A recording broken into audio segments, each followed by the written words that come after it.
Good evening, everybody. Liam here.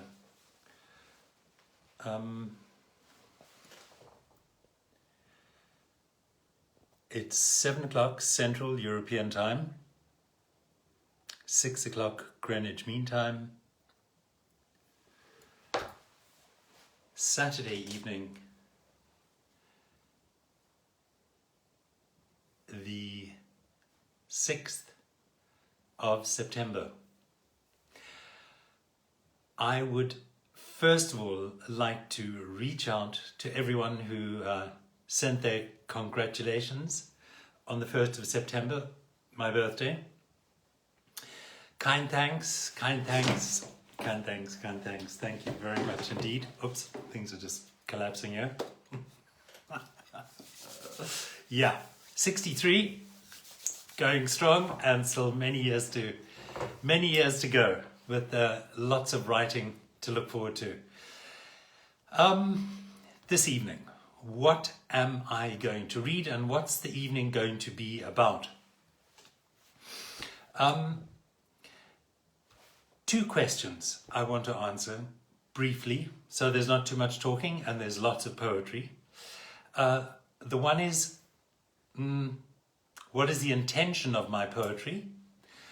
That is a very real question, a very personal question. What's the intention?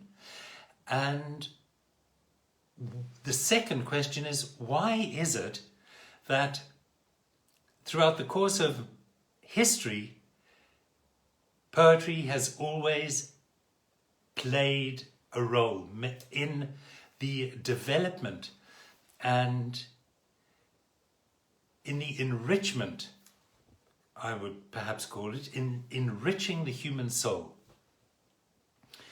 Those are two questions I'd like to briefly talk about, as well as sharing poetry, which I can now proudly say I have collected in the first book, New Millennium Poetry Volume 1, New Millennium Poetry Volume 2.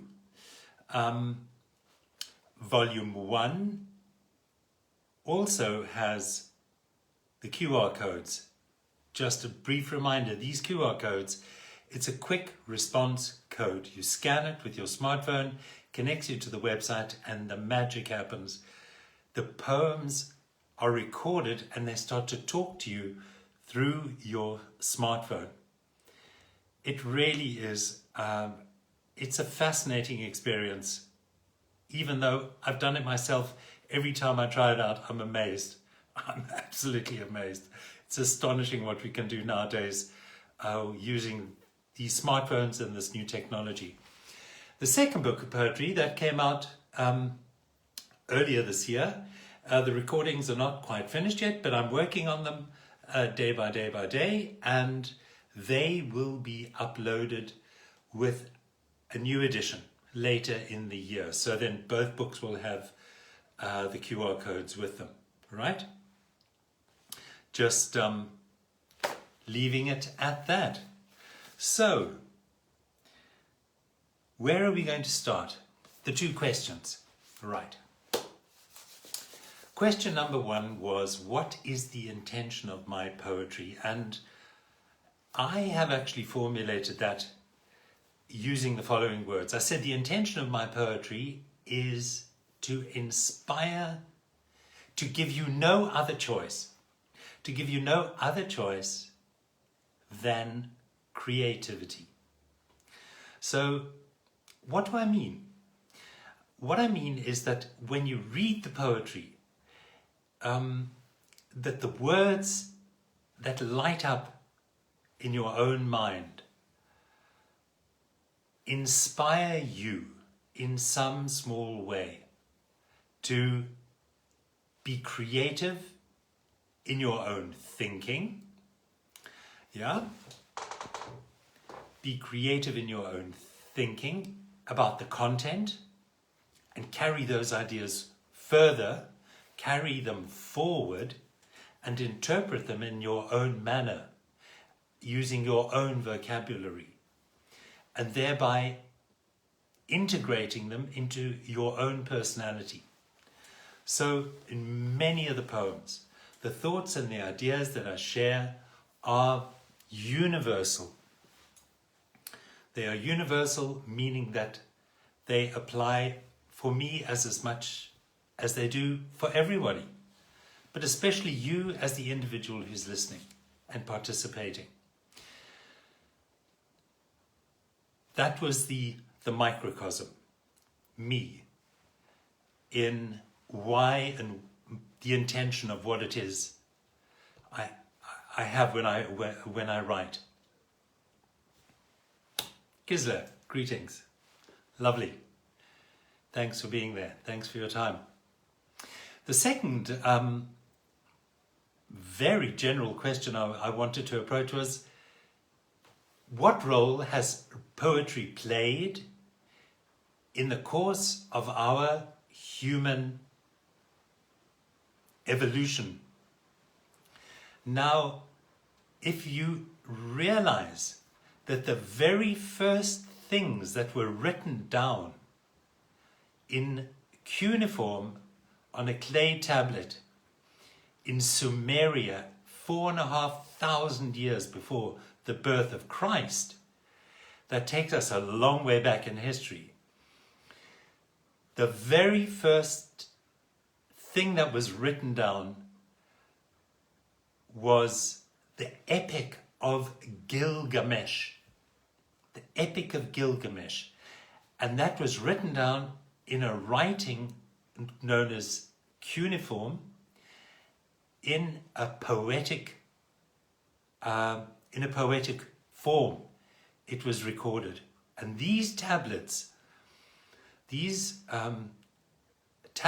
are still there to be seen. So the very first thing ever recorded in human history. Good evening, my sister Sarah and my mum. Lovely that you made it. Thank you. Wonderful. Is the Epic of Gilgamesh, recorded 6,500 years ago. And from then until today, poetry has played a role in the development and the evolution of our human condition, in our human consciousness. And the role that it plays is a subtle role. It's a subtle role, it's a quiet role, it's something associated with beauty, deeper understanding, enabling one to capture ideas and thoughts which pertain to our human condition and present them through metaphor, beautiful singing metaphor, in a way which lightens up within the human soul, within your soul, within our souls as readers. And so it is that in the course of time, all of the children, everyone who's been to school, is exposed to the joy and the beauty of poetry. Why? Because it lies so deep in our own nature that poetry has actually become part of who we are as human beings. In every race, in every language, in every religion, we have poets who share their insights and their thoughts in this beautiful manner and have left them there for all humanity as a gift from which we can now reach back and enrich our own moment, our own day, our own lives. And it's my idea, in a way, to inspire everyone who is here this evening, who's taken the trouble to come along and to spend a couple of minutes listening to some of the poetry that I write, to think about how beautiful it is to have a book of poetry next to your bed and to take a poem and to read something to yourself. Yeah? We don't do poetry we don't normally do it for other people, But poetry is something which happens within our own selves. It's this creativity that I mentioned beforehand. The intention, as I said, the intention of my poetry is to inspire you as a reader to creativity, that you have no other intention than to be creative. Not to whip out a box of paints, but to be creative with your own thoughts and your own ideas. Yeah? First of all, thank you. We have new visitors, Beatrice and her father. I'm thrilled to bits. Mr. Fondresco, all the way from Eckernförde.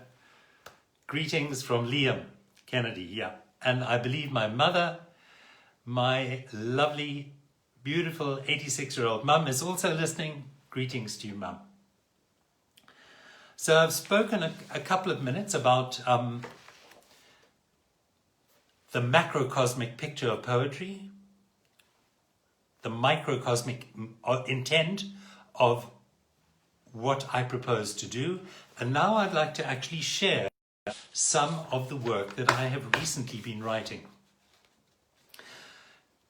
In the course of August, it's been a very, very creative and productive month. Bill, that's a wonderful surprise. Thank you. Thank you. I thought you were playing a gig tonight, all the way from Cape Town. Yeah, we're just about to embark on some of the very latest, the newest poetry that I have been writing. And it's, as I said, I've been very productive. I've been a bit ill. That's why I wasn't around last week.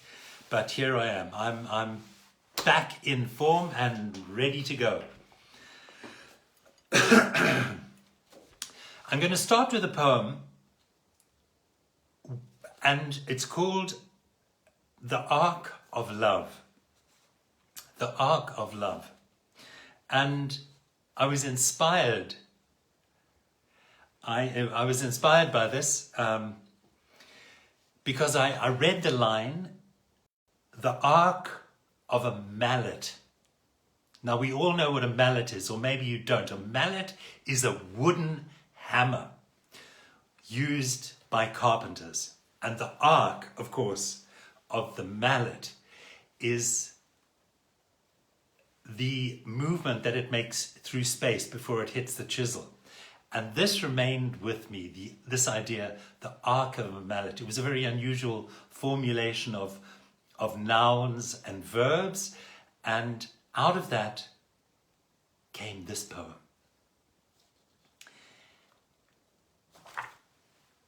Everyone who's listening, do the following. I call it divergent focus. And what I mean is that I'm not talking to your intellectual mind. When I read poetry, I want to reach your deep subconscious awareness. That means nothing other than, in a way, being able to lean back, if you like, even close your eyes, but put the focus on your understanding and your listening, that the words, the meanings, the rhythm, the content, the flow, the whole vibration of the poem is something which can light up. You give yourself the greatest opportunity to live into what it is that you hear. Yeah? It's not about watching me read the poem or recite the poem. It's much more about listening and experiencing the content. Good evening, Marty. You're just in time. Here we go. The first poem, The Shape of Love.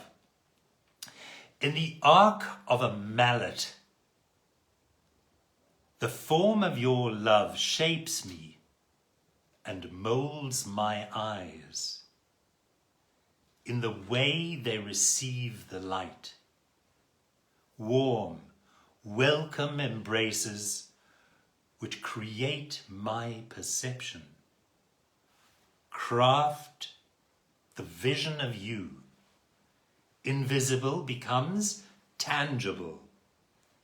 It's our lips which first taste the future. the movement carved, sculptured into the fabric of the universe.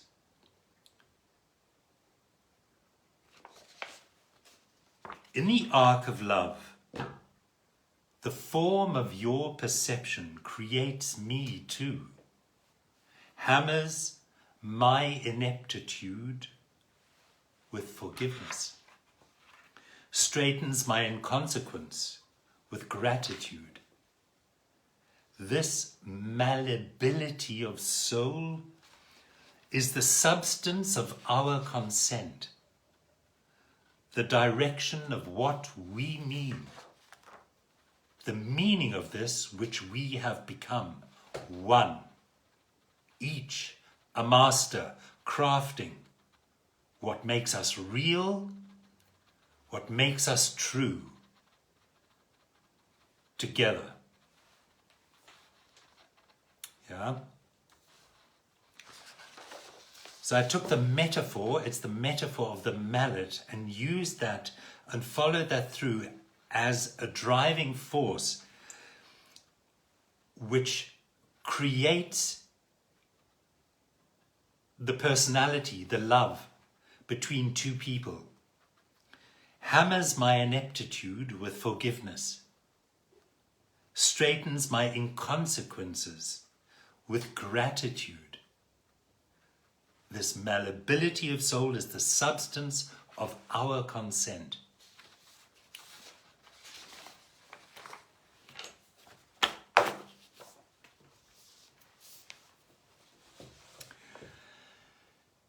A recent poem written 1 or 2 days ago. The second poem here is called Naked. And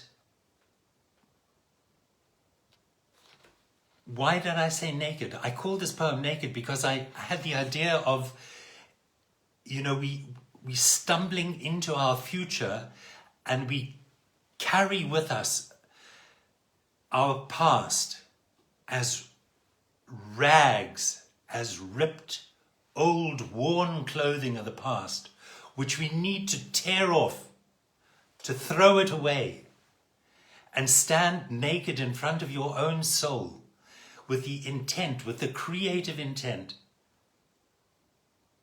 to transform, to reach out to something which is intrinsically deep within your own being, and to grab it with your fantasy, to grab it with your creativity, forming and molding and creating and accepting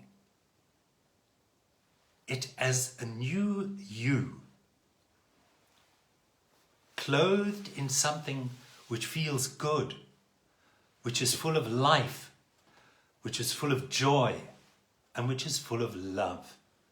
And to wear that garment into the coming days which you have to live. Naked. As I've stumbled forward into today, clothed in rags, tags and ripped pieces of the past, it's these sad torments, my well-known companions of sorrow, I slough off. I'll now undress.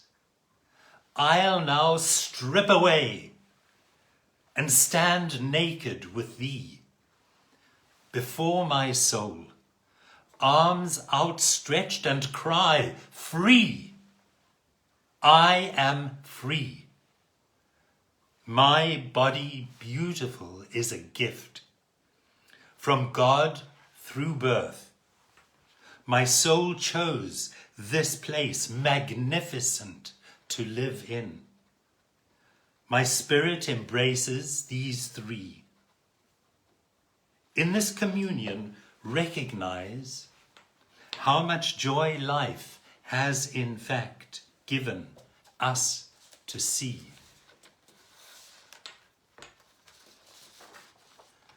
Through that pain, I now have learned to laugh, to be me.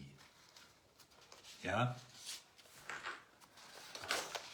So there you have that image, the poetry, the poem, the story, the metaphor takes you as an individual, and when you see that connection between my spirit embraces these three, and in this communion recognizes how much joy life has in fact given us to see.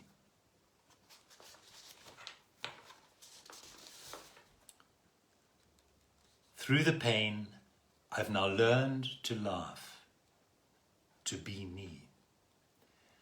And that's the idea that I'm trying to inspire. The idea of your true inner being, your true me. Yeah?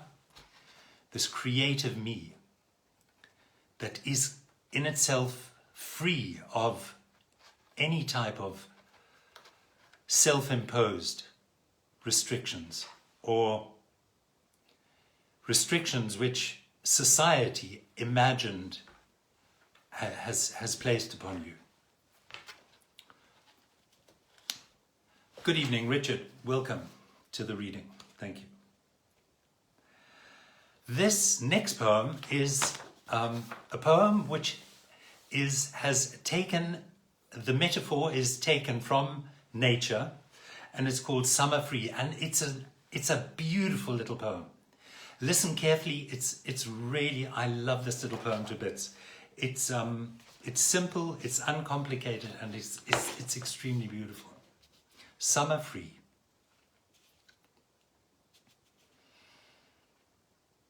Hazy meets the summer morn, fields full ripe with golden corn, heavy green, the leaf in tree, bramble tangled, thornberry bee, 1,000 starlings swirl the sky, mixing, twirling, screech and cry, while clinging frail to a fresh mown lawn, the myriad drops of a dew-showered dawn.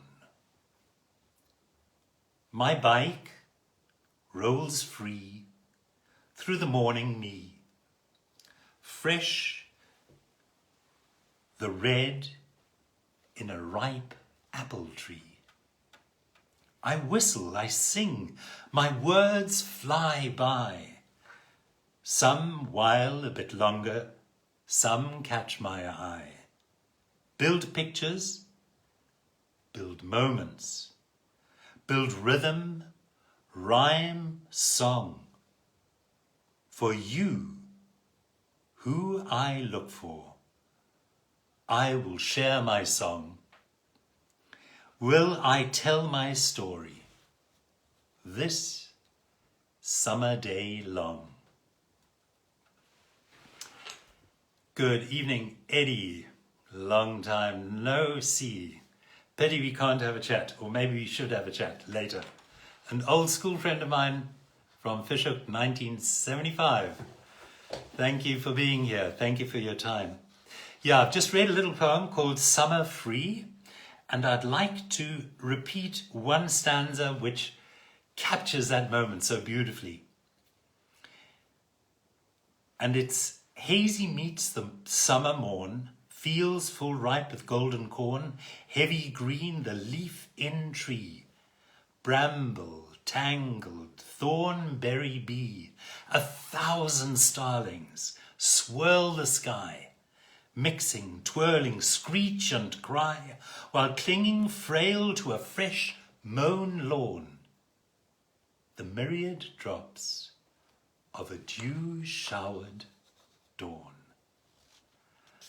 Yeah, there you are. You know, when every now and again when I read over these poems that I've written at some time in the past, I think, wow, you know, where did that come from? Where did those words originate from? You know, was I writing that? It's great. It's really great. If you have any comments, ideas or thoughts, I'm more than happy to respond. I've still got there's a poem, one of the last poems which I printed out here. It's called Emergent Me. Now, what do I mean by emergent me?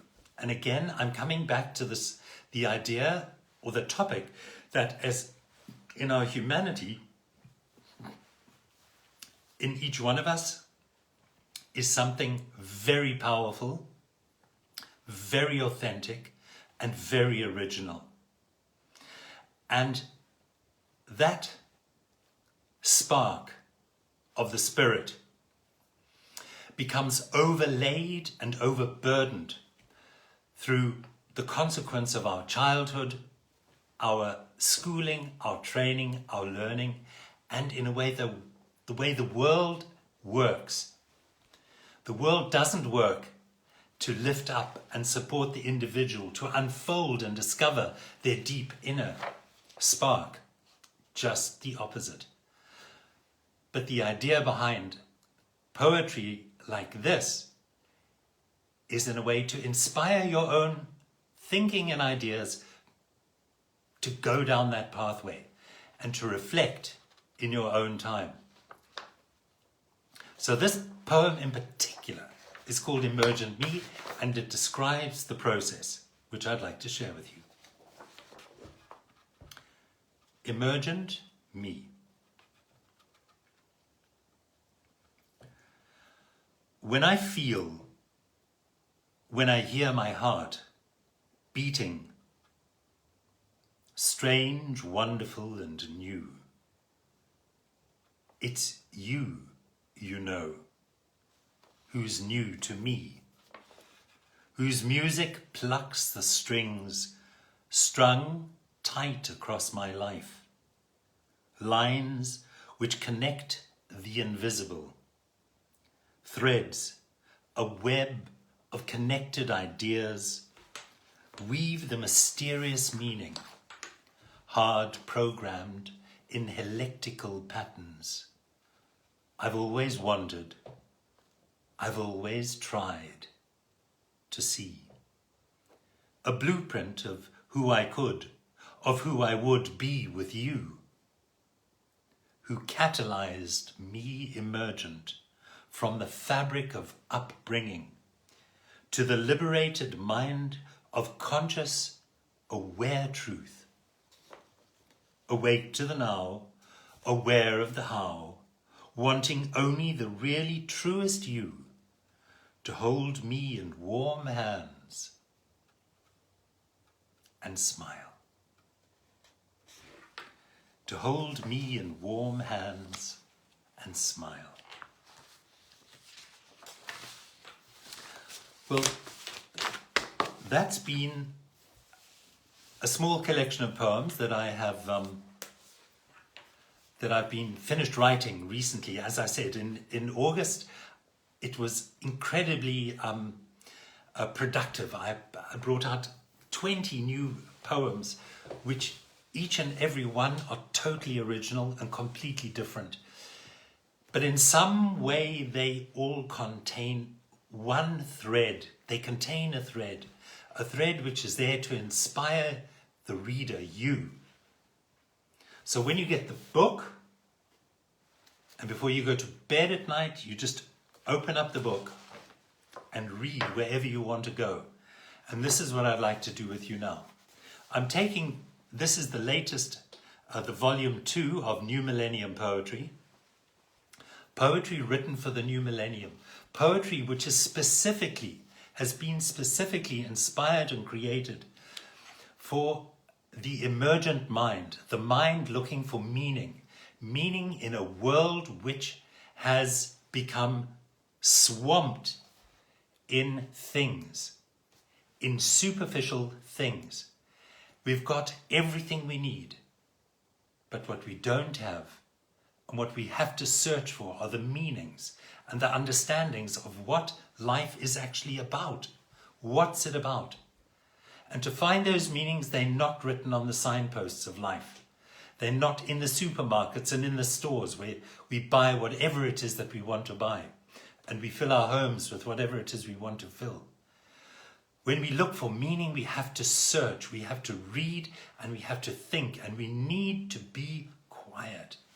We need to find those quiet spaces of seclusion, to come into contact with your own thoughts and reflect about your own life and the meaning it has for you and the meaning it has for everyone else. And those are the things, that's the topics that I've been striving to reach for in the poetry written in this book. And I'd like to share another example with you. And it's appropriate. It's called, I think, yeah, on Facebook it's mirror image, but it's called Who You Are. Who You Are. Page 213. As the days they come and go, I'm sorry. I need another sip.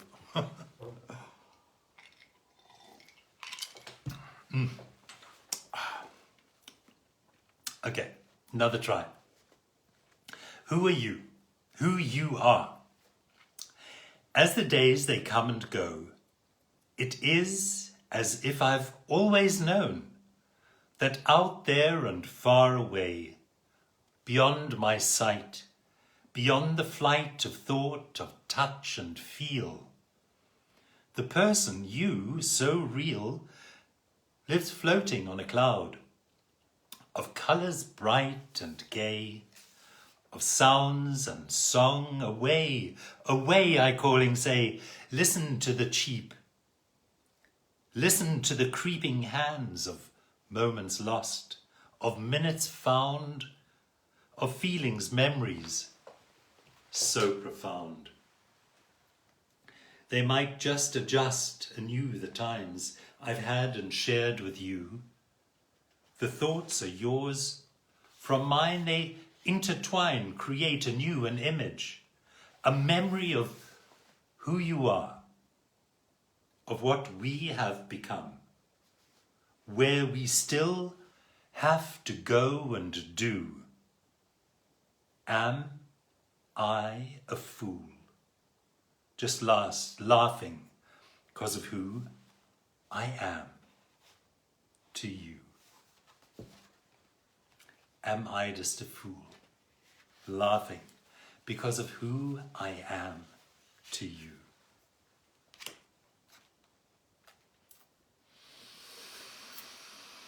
Homo sapien, a powerful poem about our origins. Listen carefully. It's not that easy, but it's a great poem called Homo sapien, who we are in our DNA. Last night, while watching a star-filled night, deep in my mind, far from that light, a tear of joy, a quiet yell of glee, a momentary insight shone distant in me. The Magellanic clouds, the Milky Way and Andromeda, all far out in this galaxy filled dark. The Southern Cross, stars to find my mark. The elements formed in this Milky Way create the helix of my DNA. Fibonacci spirals spin in the cosmic deep. Unraveled too in shells we find and love to keep. The twinkle of starlight which glints in the eye shines on thoughts, the meaning of why we spin through life. Without the shred of an idea, how significant the coincidences are between the alpha and the omega, the microcosmic and the macrocosmic, infinity and eternity, the I am and the serendipity of the universe's universality. This cosmic magic is found throughout life on earth. Open minds allow the birth of a you.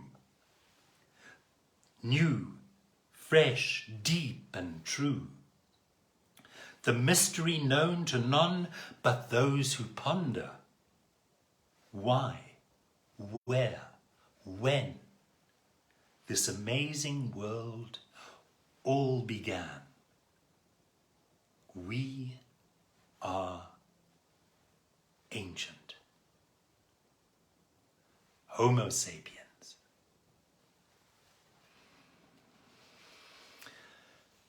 Yeah, as I said, it takes, again, the metaphor here is the cosmic metaphor, the universe, the galaxies, and how we are star substance. Everything in our life and our world and our bodies is composed of the elements of the universe. And our consciousness is a reflection of that light, that uniting light of the worlds, of the galaxies. The I am and the serendipity of the universe's universality. That's a very profound line. The I am and the serendipity of the universe's universality. That's something you could actually think about before going to sleep. And you would not have a nightmare, you would have a wonderful dream. Here's another poem reaching into that metaphor of the cosmos and of the universality of life. And it's called Beyond Fullness. Beyond Fullness. You are eternity and starlight, dressed in the debris of creation. Tomorrow's emergent in your consciousness, connecting it to love's heart beats, the clock of limitations, tick-tock, tick-tock, tick-tock, flow states of mindfulness, becoming too beyond. Universal and oceanic connectivity is where we unify and embrace this beyond fullness, stillness, oneness, fullness. There we again, that powerful metaphor of our significance in the immensity of the universe and how the one weaves into the other. Eternity and starlight, dressed in the debris of creation.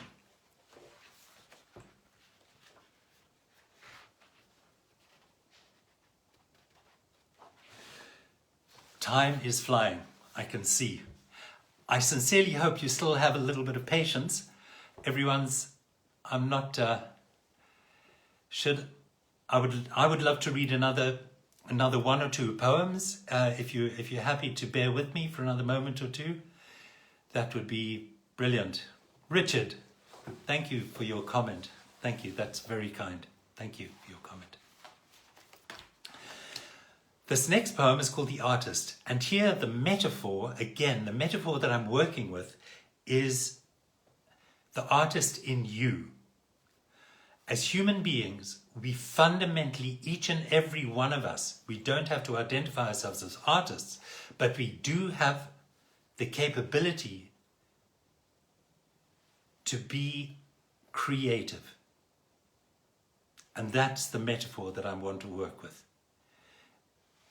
To be creative with your thinking, to be creative with your ideas and your thoughts.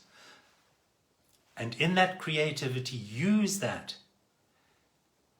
to lever, as a leverage in understanding the fundamental questions, the deep ideas and thoughts about what you mean to yourself and to your family, to your community, to your country, and to the world, and to God himself, who is a living part of who you are. That cosmic spark. The artist. There is an artist. There was an artist. There always will be an artist, which is you. You, painting life through your existence, creating the morning with its glory and gold, molding from invisible to magnificent, all and everything in awe. This star has raised invisible in the soul. It shines beyond sight. Its light is beyond the mighty surge of surf.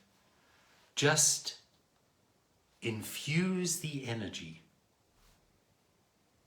Reach out and become art. Reach out. It's actually, the metaphor there is not reaching out, but reaching in. Reach in. And behold that artist, which is greater and more powerful than the surge, the mighty surge of surf. Yeah? And with that, create the morning, with its glory and gold. And create each day of your life.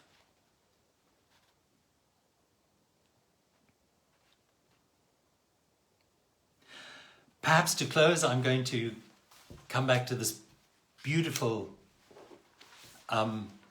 chapter in this particular book. It's on love, poems on love. And of course, love is the universal power and strength. Love is also in itself a metaphor. It's not just romantic love. Love is so much more. Love is the very thread and weft and warp of the universe, which holds it together. It's an energy.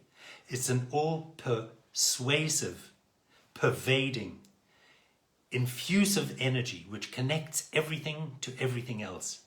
Me to you and you to everyone in your community. Us and our thoughts, what connects our thoughts and ideas is nothing other. The basic energy is one of love. So this poem is called You Are to Me. And it was inspired by someone that I love deeply and inspired me to write this. Could a ray of light be brighter than the sparkle in your eye? The smile that's full of diamonds, your hair like gold and rye. I touch your lips, the softness, sweet music in the air. I felt your skin, the warming, a face, your beauty fair. So each moment is unique. The clock ticks on, the high clouds sweep. We find a friend. We feel complete. We touch the sky. We shed a tear. We hear the beat. The echoes reverberate. Our universe pulsates. My heart generates the power of joy, the elation, the fun, the laughter and smiling, the feeling of one. You are to me. Could a ray of light be brighter than the sparkle in your eye? So, ladies and gentlemen, the evening speeds forward and time flies as it does. And I'm going to read one more poem and call it a night, because I can feel my voice is getting a little bit scratchy. And I'm going to read you another love poem, a passionate poem. A poem written about the passion of love. Love has so many different facets, and this is a very beautiful expression of how we have experienced and can experience that. And the poem is called Where Did We Go?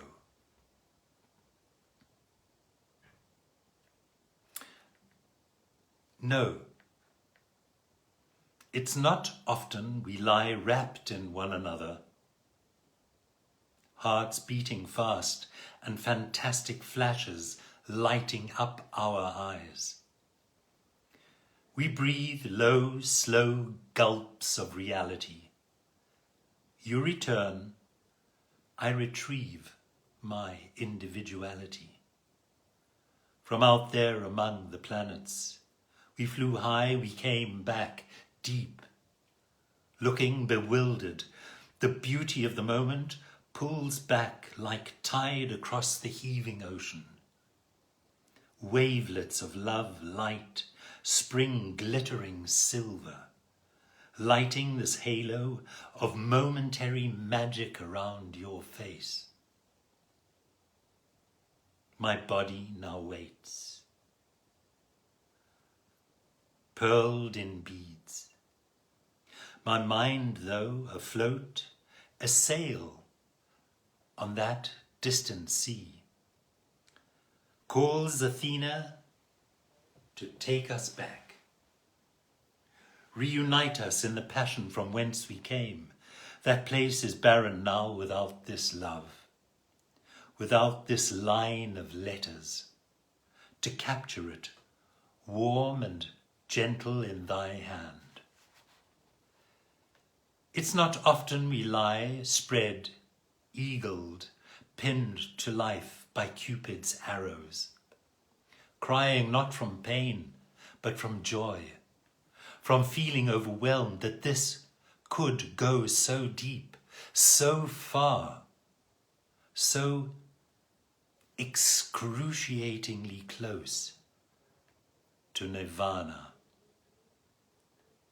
These are those moments, moments which define life, as this moves in me, as this moves in you too.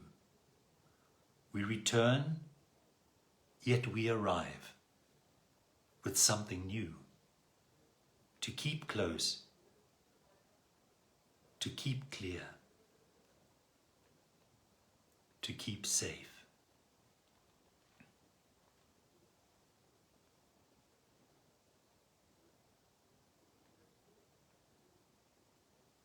Thank you. Thank you for listening. Thank you for being here. Yeah. The moments to keep our memories alive and fresh and happy and healthy and well. God bless everybody. Take care. Namaste. Thank you for your time, and I hope to see you next week for some more Poetry Live from New Millennium Poetry. Gisela, thank you. Thank you for listening. All the best. Yeah. Good night.